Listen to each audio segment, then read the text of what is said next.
Au terme de son séjour de travail dans le département de Pointe-Noire, le ministre des Hydrocarbures, Bruno Jean-Richard Itoie, a eu un tête-à-tête avec les directeurs généraux des sociétés pétrolières et parapétrolières du Congo. Image Lionel Mansa.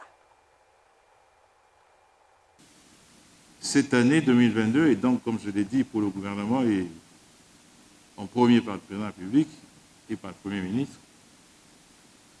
l'année de la relance, l'année du rebond, l'année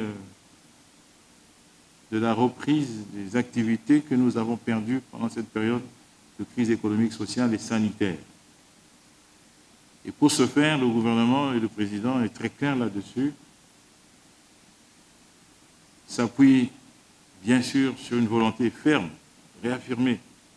de diversifier l'économie nationale pour être beaucoup moins dépendant de la première de nos ressources, à savoir le pétrole.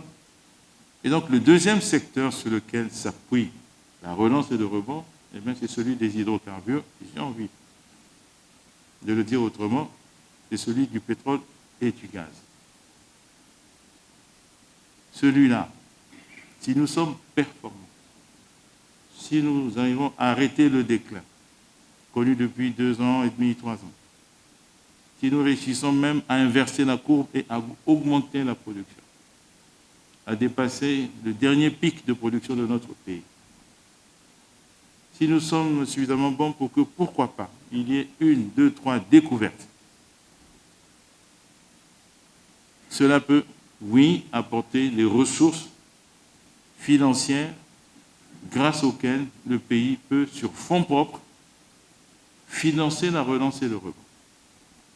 Et si en plus de le faire pour le pétrole liquide, nous réussissons le challenge nouveau auquel le président croit beaucoup, le gouvernement croit beaucoup, le ministère croit beaucoup, celui du gaz, pour lequel aujourd'hui c'est la bonne fenêtre, d'abord parce que c'est la première solution de la transition énergétique dont on parle tant. Ceux qui quittent le fioul, ceux qui quittent le charbon,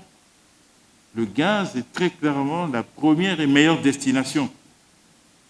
avant que les énergies renouvelables ne puissent apporter la réponse majoritaire